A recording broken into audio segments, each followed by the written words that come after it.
احب احب والله العظيم احب ايه؟ احب الثلث، احب الثلث، احب الثلث.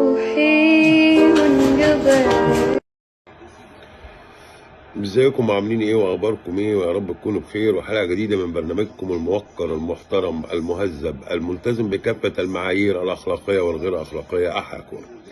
كسبنا المصري، تصدرنا المجموعه، والنظريه اتحققت ان اللعيبه او الجمهور واللعيبه هم اهم عنصرين في المنظومه. اهم فكره في المنظومه انا بشوفها جمهور متحمس بيحفز اللعيب على الانتصار.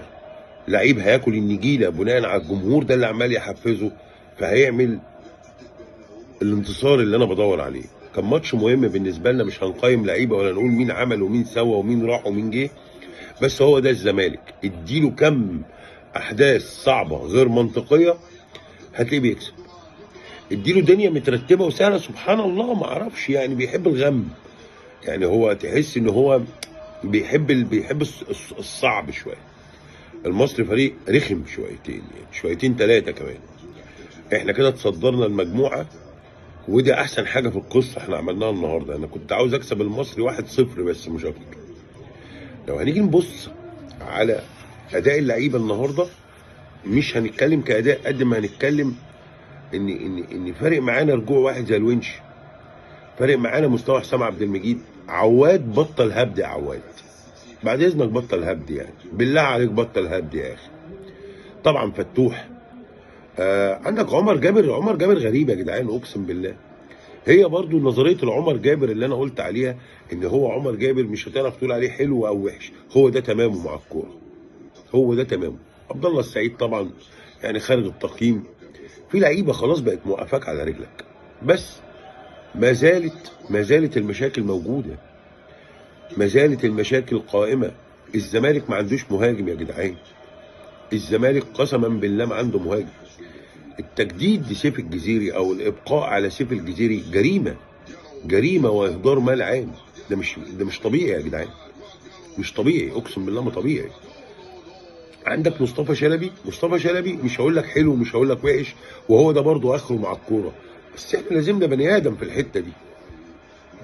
لازمنا بني ادم عنده شيء من التفكير شويه. مصطفى لاغي دماغه اصلا، يعني مصطفى لاغي دماغه. يعني مصطفى لو جبت اي وينج شمال من اي مكان في الدنيا هيقعد مصطفى شلبي احتياطي. في نواقص، واضح ان عندنا نواقص. دونجا، وانما يا دونجا بس انا اقول لك ايه، بلاش غشم، بالله عليك يا شيخ بلاش غشم بقى. يا عم انت غشيم، انت لعيب كوره غشيم، والله العظيم غشيم يا عم. او الضفيره هي اللي مثلا مش مخلياك تركز، انت غشيم يا عم. كورتين النهارده انت غشيم غشم يا اخي، غشيم غشم. ايه ده؟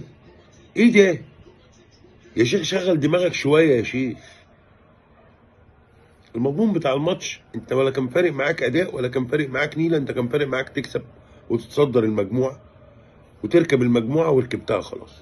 نقطه ومن اول السطر، مدرب جديد وجهاز فني جديد، ودي اول خطوه المفروض مجلس الاداره يعملها بسرعه.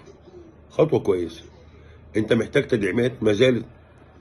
جروس مش هيحول لك الجثث دي للعيبه عالميه عشان تبقى فاهم، بالعكس ده هو ممكن يطلب لعيبه اكتر من دي، اكتر من اللي كان طلبه جوميز. يعني جوميز كان مشارك معاك في المشكله شويتين وموجود، لكن لا، هو جروس انا اللي يطلبه يجي، مش انتوا تروحوا تجيبوا من دماغكم.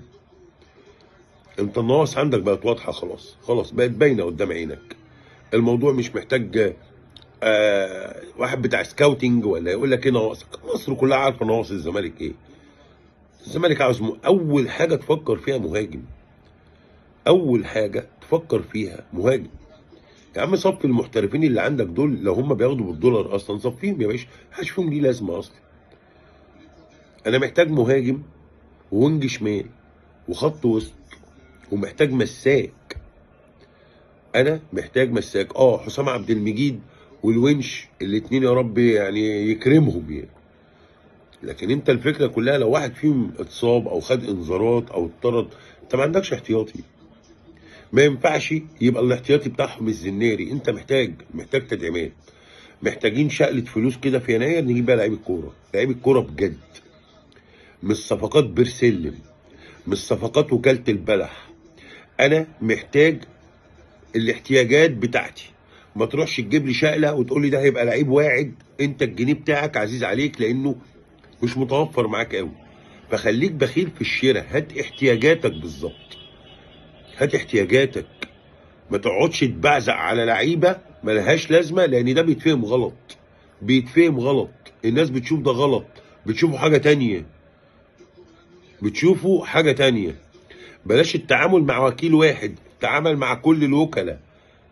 خلي الجهاز الفني هو اللي بيختار لعيبته، هو اللي هيقول لك مين يكمل ومين يمشي، هو اللي هيقول لك انا محتاج ايه وتجيبه. لو عايز فعلا تبني فريق استغل الجروس ده، انه راجل بالخبره دي بالعمر ده بالتجارب دي كلها، هيفيدك، هيفيدك في ان انت تبني على الاقل فريق.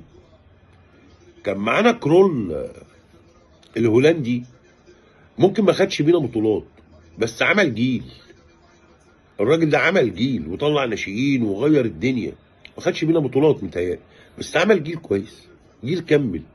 جروس قادر يعمل لك ده، استغله، استغل خبرته واستغل تجاربه واستغل آراءه. اكيد هو بيفهم اكتر مننا، انا متأكد من دي. اكيد هو حتى لو هيقول لك تعمل دي اعملها.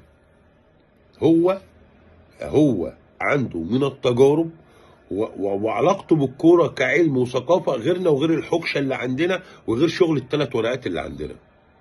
مبروك على صداره المجموعه، مبروك على الماتش اللي احنا اثبتنا فيه ان احنا بتوع الصعب. والله هو كان ماتش سهل في كونفدراليه، في مجموعه، في عادي يعني، مش بنقابل برشلونه ده المصري. تمام، معرفش المصري بقى مطلع لنا في المقدر اليومين دول وبقى بالنسبه لنا ماتش كلاسيكو ولا ديربي ولا مصري. ما عملش ولا هجمه في الماتش اصلا، وماتش الدوري اللي كسبنا فيه اقسم بالله ما عمل ولا هجمه، والجون سبب هو عمر جابر وعواد، وهي مكسب 1-0 بالحوكشه كده. عشان كابتن علي ماهر طالع كان بيقول لك ربنا يدينا العمر ونشوف الزمالك بيكسب المصري. الحمد لله يا اخويا ربنا مد في عمرك اهو، ما طولناش، ده هو اسبوعين ولا 3 ولا شهر بس وشفته هو بيديك على وشك. يا ريت بقى نكمل ونظبط ورقنا في تجديد زيزو، في تدعيمات لازم تكون قويه. تجديد زيزو مهم، تجديد زيزو النهارده زيزو في وسط الفيلم الهندي ده كله لعيب عنده حل خلص لك الماتش. وياما زيزو خلص لك المطوشه بحلول فرديه، وياما زيزو خلص لك مطوشه بقرارات فرديه. زيزو لعيب مهم في فريق نادي الزمالك، بل اهم لعيب في فريق نادي الزمالك هو وعبد الله السعيد وفتوح، وبقى عندك الونش، وبقى عندك حسام عبد المجيد. تقدر دلوقتي تبني شويه، ابني فريق. مش بقول لك ابني لي الفريق ده كله في يناير، انت ما عندكش القدره الماديه اللي انت تعمل ده، ما عندكش. بس لو على فترتين انتقالات، لو جبت مثلا 2 لعيبه او 3 لعيبه و2 لعيبه هتبني. ليه؟ لان انت تارجتك ان انت تطلع يا تاني دوري يا تاخد الدوري. ليه؟ عشان تروح دوري ابطال. انا مش هفضل عايش جوه الكونفدراليه دي، ده مش طموحي كزملكاوي. في دنيا تانية في دوري الابطال. وبعد ما بتوصل لدوري الابطال انت بتبني ان انت ازاي في تخطيط، لازم يبقى في خطه. كفايه عشوائيه. قرار ان المدرب بيجي في يومين 3 ده ولا في اسبوع ده، يعني لاول مره تشتغلوا بطريقه مش روتينيه. يجوز انت جايبه عشان تريح دماغك من الزن بتاعي. انت جايب لي مدرب انا بحبه، مدرب كان ليا تجربه معاه، مدرب واخد معاه كونفدراليه، مدرب جوه قلب كل زمان، قشطه.